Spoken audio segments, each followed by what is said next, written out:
Hello and welcome back to Empiresofhistorypodcast, The Ottomans. I am Frank, your creator and host.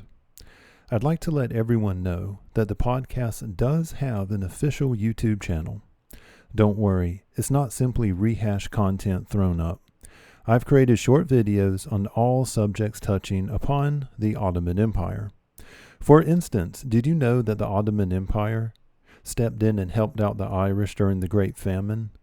I find the channel to be a fun extension of this podcast. For those of you that are hanging around on Instagram, you can find me there as well, at Sublime Ottoman Insta, all one word, again, that's Sublime Ottoman Insta. And if you'd like to offer corrections to any episode, and believe me, I'm by far not an expert, so any fair, rational, and respectful criticism is always welcome. Or to get any thoughts off your chest, anything that you'd like, please feel free to shoot me an email at empiresofhistorypodcast@gmail.com. Before jumping in, I'd like to take some time and read to you a review that was just published on Apple Podcast by 3-Star Joe. Sometimes you discover audio gold out there, and this is one of those podcasts. Frank does an amazing job painting a picture of a bygone era, but you might as well be there. Check the show out. Well, what can I say, 3-Star Joe, other than a gigantic thank you from the very bottom of my heart. 5-star reviews left by my listeners and your wonderful emails. Guys, this is really what keeps me going. Also, if you've left a review and I haven't read it out loud, it's probably because reviews published outside the United States are kind of hard for me to see. So if I could ask you, please take a screenshot and shoot me an email. And now let's jump right into the episode. And please remember to stay tuned to the end of this show for some show notes and news of what's coming down the road.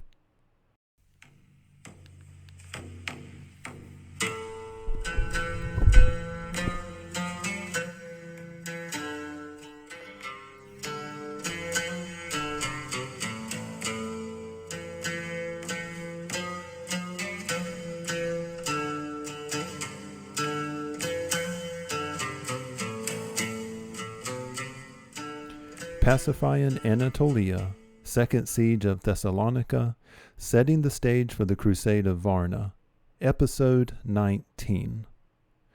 First, I'd like to apologize in advance because I have a feeling that this episode is going to be a bit longer than normal. Hopefully not too much, because the last thing I want to do is bore anyone. But truth be told, we're going to be getting into a very well-trodden ground as far as primary source material goes, up to and especially after the Crusade of Varna. And laying out the groundwork is absolutely essential if we are to understand why the Ottoman leadership made the decisions that they made. I threw around the idea of making this a two-parter, releasing it on Tuesday, the day that you're listening to it, and maybe coming out with it Thursday. But I've decided I'm just going to lump these two parts together, and on we're going to go. Now, with that disclaimer out of the way, we left Sultan Murad II off in Episode 18, after he had successfully beat off attempts by the Byzantine Emperor Manuel II to upset the Ottoman dynasty by releasing pretenders into the realm to cause havoc. If you'll recall, havoc did ensue, but everything ended with Murad coming out on top. So this will put us at roughly the end of 1424, and Murad took a breather in Bursa, as getting up to Aydinid was as yet a little bit too risky for our young sultan. In the winter of 1425, the sultan took a look at the strategic situation facing his new empire. As my listeners are no doubt familiar with how I analyze things, let's take a look at the vulnerabilities facing Murad. First and foremost were the Antolian Beys. After the defeat of Küçük, the Ottoman pretender sent by Byzantine, the Beyliks were happy to see Murad and the pretender war things out between themselves, and thereby purchase a little bit more independence in the meantime. But when Murad came out on top, and in as little time as he did, they were now seriously beginning to rethink their position. 4 prominent beyliks, led by, you guessed it, the Germanids, had sent diplomatic overtures to Venice, the Genoese, Rome, and Hungary. Although they were careful to avoid the optics of Muslims, 4 prominent beyliks, led by the Germanids, had sent diplomatic overtures to Venice, the Genoese, Rome, and Hungary. Although they were careful to avoid the optics of Muslims siding with Christians against their fellow Muslims, they phrased things very carefully indeed.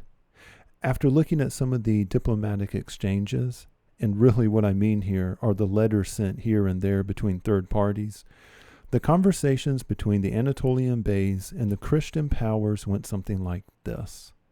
Hey, us Anatolian Beys, we don't like the Ottomans, and you certainly don't like the Ottomans.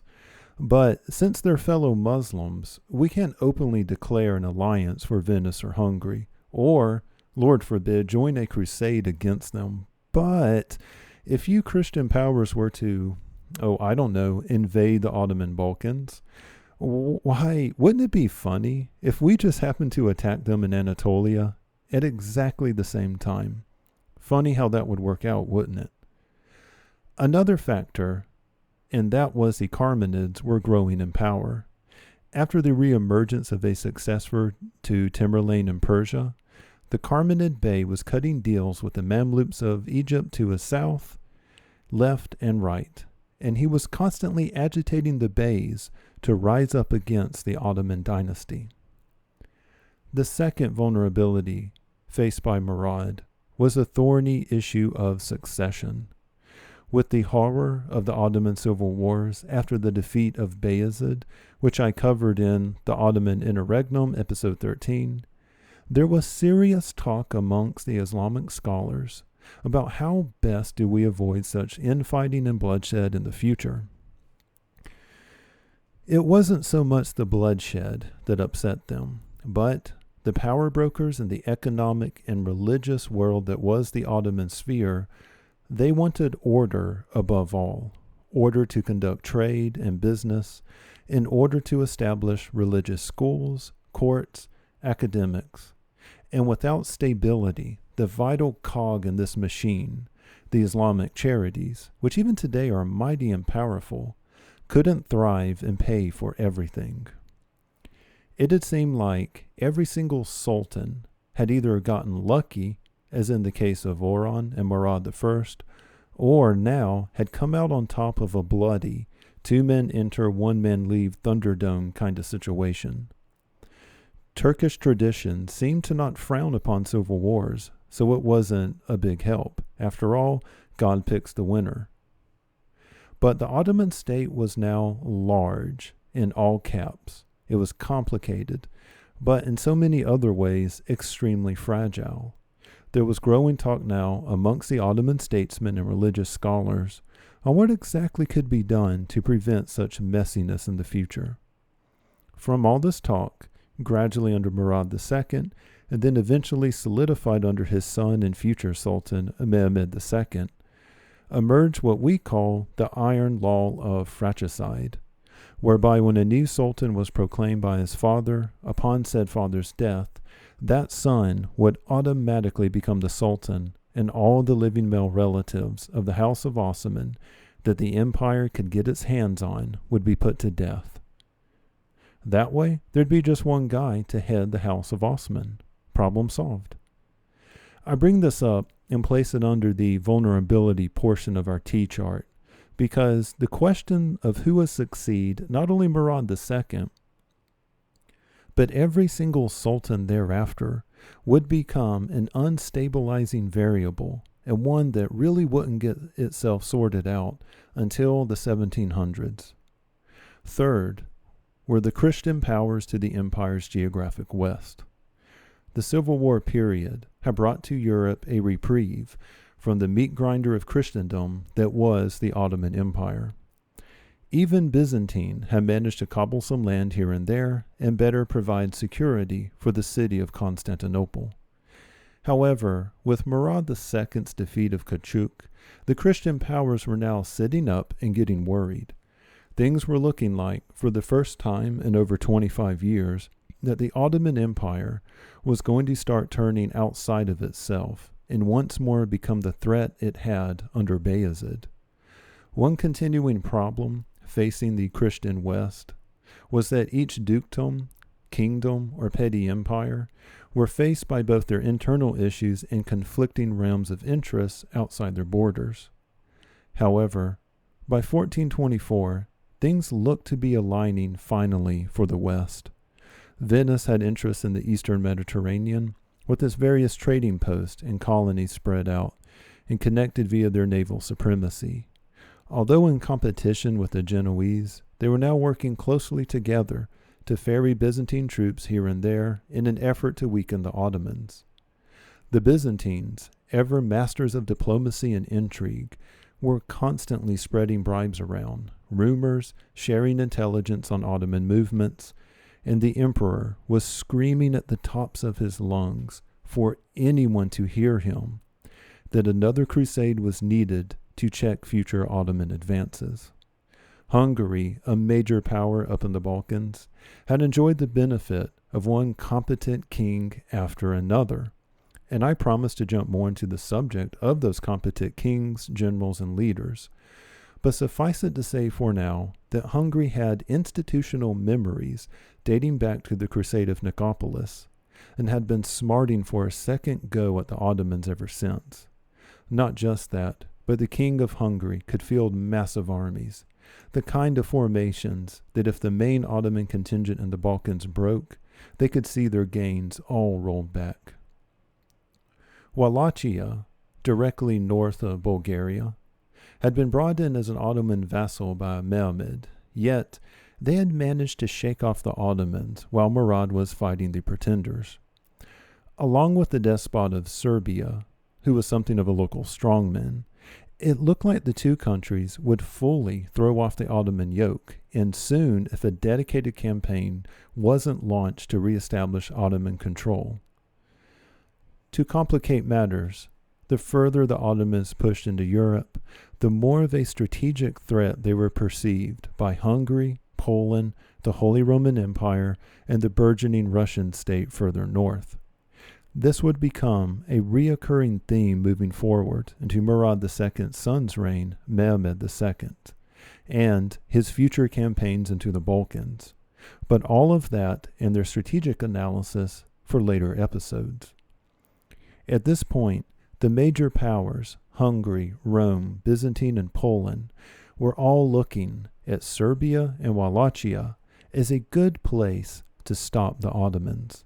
And, much like the Crusade of Nicopolis, internationally, the Ottomans seemed isolated, with no friends and their armies untested and unready. Now that I've covered these three central vulnerabilities of the Ottoman strategic position, it's now time to pivot, and let's talk about four distinct advantages Murad II enjoyed in 1424.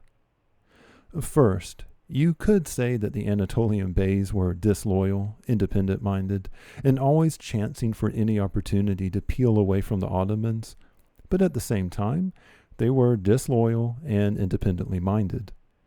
And by this I mean to say that they were disloyal to each other, to great powers like the Mamluks, who were quickly coming to regret their hasty alliance with the fickle Germinyanid state, and their very independent traits seemed to prevent any sort of long-term alliance amongst themselves. This meant that the old Ottoman policy of showering favor here, wrath there, and then dividing up and conquering each beylik was a viable option for Murad. Sure, there was always the present danger of the Ottoman army becoming tied up in Rumelia, but even if the Beys launched attacks to take advantage of this, how much of a gain could they really pull off?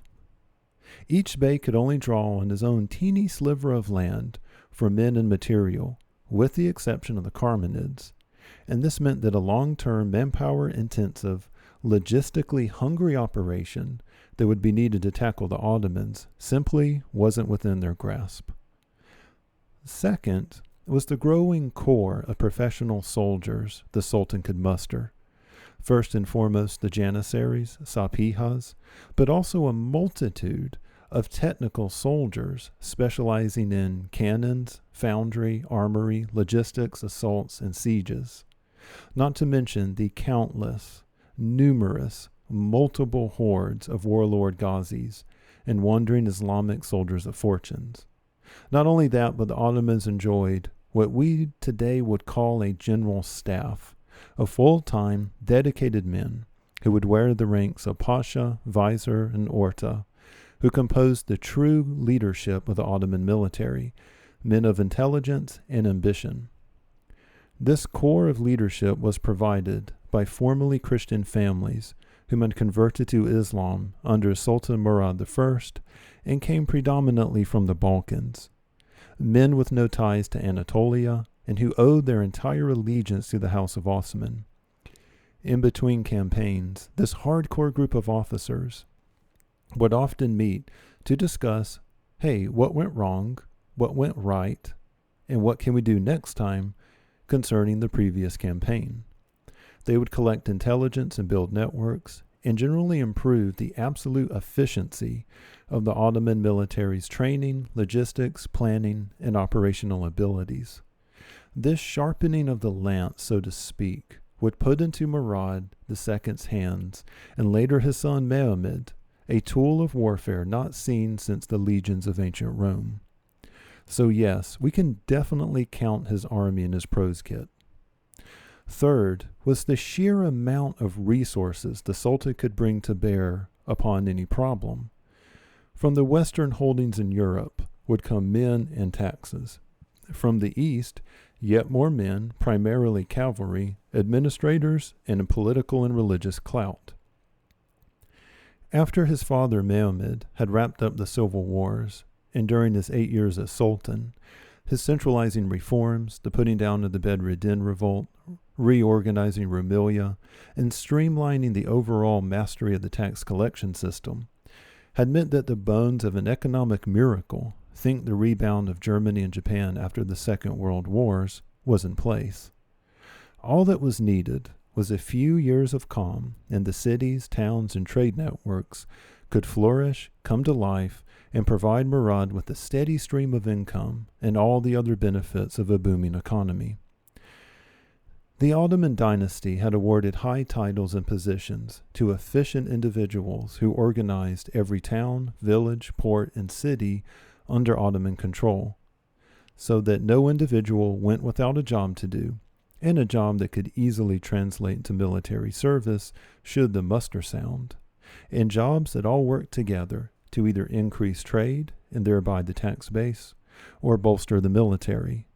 Medical, industrial-based, needed to put armor, horses, logistics, and ammunition, everything that was needed to equip the military.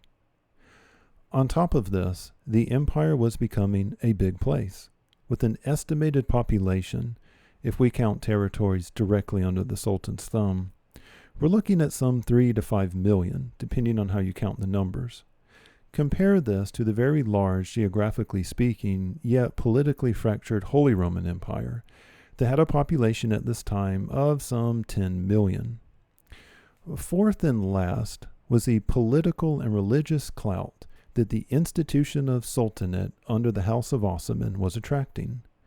Indeed, Murad himself was becoming someone to watch, you might say, in the wider Islamic world. Before the Mamluks of Egypt, they were kind of the boss in the Islamic world. Now, the Ottomans were on the rise. Before Sultan Mehmed I, if you had pulled up a who's who of the Islamic world, the Ottomans barely registered. Sure, the Khan, and then later styled Shah of Persia, might say that the Ottomans were good soldiers and had given the Byzantines a good beating, but they were basically nobodies. I mean, who were these guys? They were horse plunderers. Indeed, the idea that the Ottomans were one step above horse thieves would play a huge factor in later Ottoman Persian, or as it would later morph into Safavid. The Mamluks never saw the Ottomans as truly legitimate, and neither did the Safavids. However, Sultan Murad II's reign, everyone had to take a second look at this, because it looked like God was smiling upon the Ottomans. This idea that God was pouring out his blessings on a person or people was prominent back then in both Christian and Islamic circles. What is a sign that Allah was blessing thus? Well, look for these. A stunning and game-changing comeback from the brink of disaster. I think we can go ahead and check the Ottoman Civil War period. Military victory against all odds, check. Mystics and great teachers seemingly struck by the muse as they would espouse religious and political ideology that gave these leaders worldly power. So, the Ottomans, and thereby Murad, were rapidly becoming top contenders in the wider Islamic world. This meant marriage alliances with super powerhouses in the Middle East, legitimacy, respect, and resources. So, circling back, let's return to Murad II, seated as he was in Bursa in 1421, with everything I've just talked about running through his head. Murad decided his first course of action was to try and do something about the Anatolian Beys. It was always best to go down and teach them some lessons, then wait until his army was tied up in Europe. Germinyanid was too big of a fish to fry at this point for Murad, especially because it was further east. So instead, he decided to send a message to every beylik that wasn't Germinyanid. In 1425, he went for 4 low-hanging fruits to march in there and do some good old-fashioned gloves-off annexing. The lucky Anatolian beylik winners were Aydinid, Germinyanid, Menteşe and Teke. If you look at a map, you'd find these 4 beyliks sandwiched in the southern part of modern-day Turkey. For a size comparison, these areas could all fit into the state of Virginia if you pulled up a map of the United States. These areas had been directly annexed by Murad I and then Bayezid later. However, after the Ottoman defeat by Tamerlane, they had become semi-independent. Murad dispatched some of his close officers to Edirne to start building up an army there because he knew there would be trouble in Europe. He then sent word for his janissaries and cavalry to assemble in Bursa. He marched down from Bursa and started first with Aydinid and successfully invaded and captured the bay of that territory. Murad put the man to death, but it is said that he spared his family. Then the Sultan took an eraser and pen, pulled up a map of the Ottoman Empire, and erased the broken lines around the province he had just annexed that formerly said nominal Ottoman territory, and colored it in with the deep red. And there, the province was now officially a part of the empire. This annexation of Aydinid in 1425 marked a policy change for the Ottoman Empire. Previous Ottoman expansion into Anatolia had seen them make concessions, grant semi-autonomy, and cut 11th-hour deals with old Turkic families. This resulted in the social and political structures of Ottoman Anatolia not really different from when the Ottomans first arrived.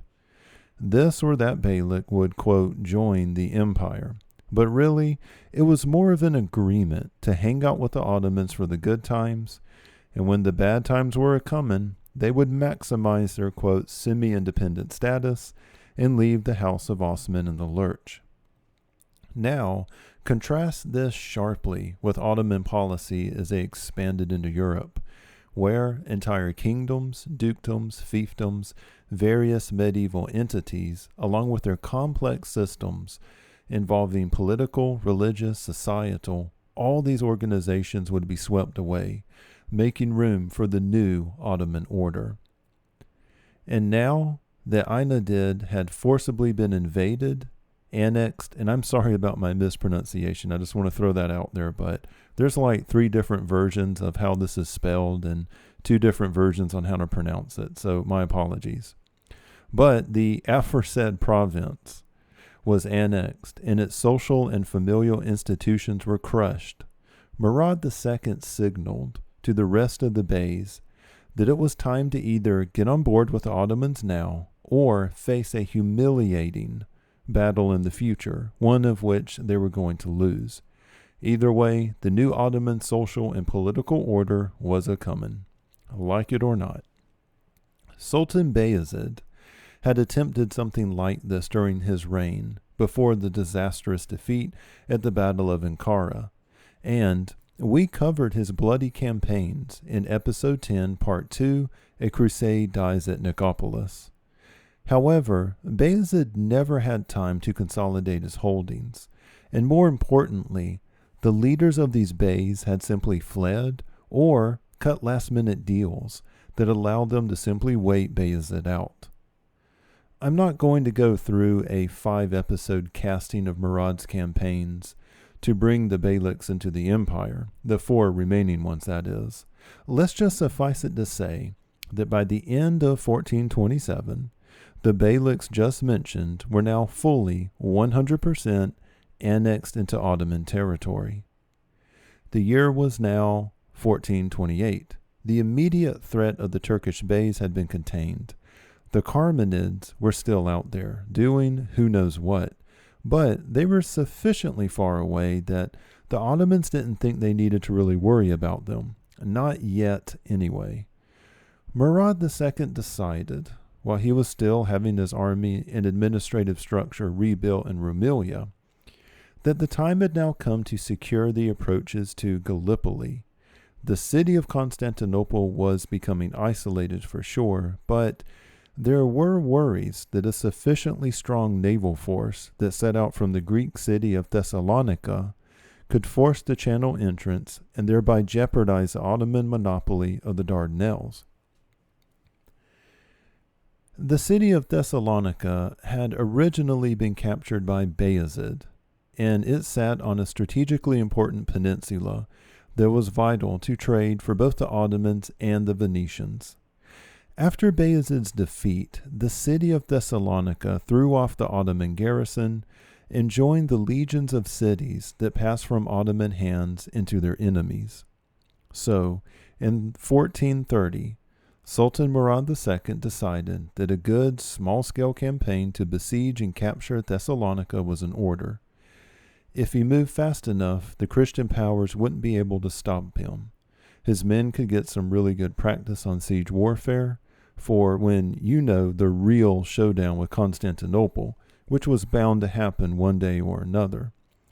And the Ottoman position in the seas would be strengthened.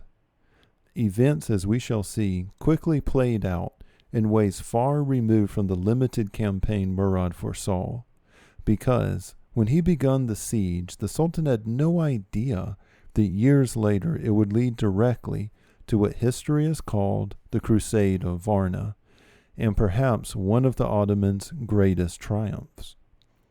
I'm not going to go into very much detail about the fall of Thessalonica, but I can assure you of this. The source material on the fall of this great city is vast, and by vast I mean there are mountains of it.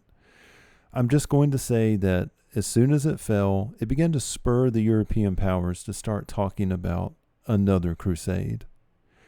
At the close of 1430, after a brutal months-long siege in which most of the inhabitants were starved to death, Sultan Murad marched in with his army and took control of the city. Looking around himself, he watched as the Venetians evacuated their garrison and most of the Christian forces pulled out of the Greek peninsula altogether.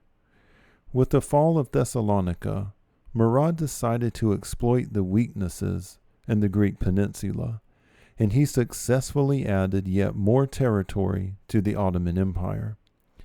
The city of Lani fell to the south, under the leadership of a guy named Ed Carol II Ricardo, and he also surrendered most of the southern portion of Epirus. With the vacuum of resistance, Ottoman irregular forces, settlers, immigrants, and soldiers of fortune flooded into the Greek peninsula from Rumelia and Anatolia. Akinji warriors, Ghazis, and a ton of men who were just looking to make a name for themselves. Carried with them on their back was a whole new religious order, involving scholars, teachers, leaders, to shore up Ottoman power. With the world turning upside down in Greece, Venice moved fast to seize a port city here and there, and a few islands to help safeguard her trade. The city of Thessalonica would remain in Ottoman hands all the way up till 1912, when it was captured by the Kingdom of Greece during the First Balkan War. Thus it was that Sultan Murad II basically added the whole of contemporary Greece into the empire. Although irritated with the Venetians, there was little the Ottomans could do in the face of their opponents, taking the towns and ports and small islands. Murad never secured the naval primacy he sought. His future successors would have to be content with Christian mastery of the eastern Mediterranean for some time to come. Pulling up his maps, Murad brooded during a heavy rainstorm one day in Aydinid. Where, oh where, to strike next? On the one hand, the Sultan wanted to bring all the former vassals of the empire, including Serbia, slices of Albania, and Wallachia, back under Ottoman control. However, Hungary had moved troops into Transylvania. Venice, Rome, and contingents of Byzantines had moved themselves quickly to fortify parts of Serbia and most of the mountainous terrain of Albania against Ottoman expansion. In 1432, Sultan Murad set up his headquarters in northern Bulgaria.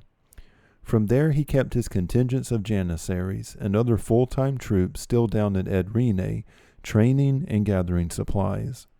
In the meantime, he decided it was time to punish his wayward vassals with raids by the dreaded Akinji, of which you can hear more about in extra episode number 3, just after episode 16 on the regular show, and any other Islamic soldier of fortune who possessed a penchant for cruelty. Into Wallachia they flooded, and up and down the Danube River they poured into Serbia. As for Albania, the Sultan marched portions of his more disciplined Sipahi cavalry into the country, where they would wage a brutal war against Venetian regulars and Albanian irregulars who had fled to the mountains. At this point, and I hate to break the narrative up like this, but I'd like to pause and take a very brief moment to offer a character profile, that of Princess Mara Branković. As Murad II pushed his way into Serbia, the Serbian ruler, Durad Branković, was panicking. Because he was viewed with suspicion by his fellow Christian powers in the West, due to concessions made to the Ottomans in the past, at some point he felt that it would be very wise to throw his weight fully into the Ottoman camp. In 1433, with the Ottomans campaigning in Europe once more, and taking fort town after fort town in Serbia, Durad sent word to the Sultan that he would fully fall into line, and offered tribute as well as the hand of his daughter, Princess Mara, in order to secure an alliance. I would like to note, this is an important event in Ottoman history, because Princess Mara would come to have an oversized role in events in the Ottoman Empire moving forward. Born in 1416, she grew up in very uncertain times. Ever under the threat of Ottoman invasion from the south, Hungarian incursions from the north, her family moved around a whole lot, from one little fort to another. But during this time, she would grow up and learn to speak Greek, Latin, French, and Hungarian, and by all accounts was extremely intelligent and ambitious. Eventually, married to the Serbian's daughter in 1433, Murad II finally marched to pacify both Serbia and Wallachia. Fighting continued in Albania, but things were now finally looking up for the Ottomans. The Christian powers had been put on notice that the Ottomans were back, so to speak. However, the West was preparing a surprise for the Ottomans themselves, what we would later call the Crusade of Varna.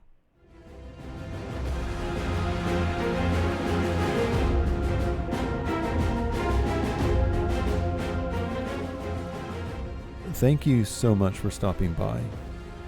The research for Varna is taking up lots of my time, and I'm not entirely sure when we will get to the actual crusade, but it should be in the next 2 or so episodes. Once we cover Varna, we will start laying the groundwork for the fall of Constantinople. Once we pass the year 1453, it's going to be a goalpost to finally make it to the reign of Sultan Suleiman the Magnificent. But don't worry, this podcast isn't going to end anytime soon. We still have a whole lot of centuries left. If you've enjoyed this podcast, I'd invite you to leave me a review on Apple Podcast. More importantly, share this show with a friend. I have a lot of exciting things coming up for this show. For one, I will be starting a website. I'm planning on calling it Shadow of the Ottomans, where it's going to be a central hub because, as you know by now, there is a podcast that's available on Apple and Spotify, as well as Amazon. There is also a YouTube channel and an Instagram. So what this website is going to allow me to do is centralize everything into one location. Murad II would be proud. And another thing, and this is going to be further on down the line, I'm going to start producing a weekly newsletter. Yep, a newsletter. It is going to have lessons from history concerning the Ottomans and other great content that is actually going to be able to help you in your everyday life. Lessons from Orhan, the great strategic sultan. Lessons on perseverance from Mehmed II. Lessons on disciplining yourself, on organizing, on logistics. All of that is going to be wrapped up in the newsletter. I am really, really looking forward to the future of this show. I will be here. I will be sticking around. And I hope that you will too. Again, if you appreciate this show, please share it with a friend. And also, I would love to hear from you. You can always shoot me an email. Thank you, and have a wonderful day.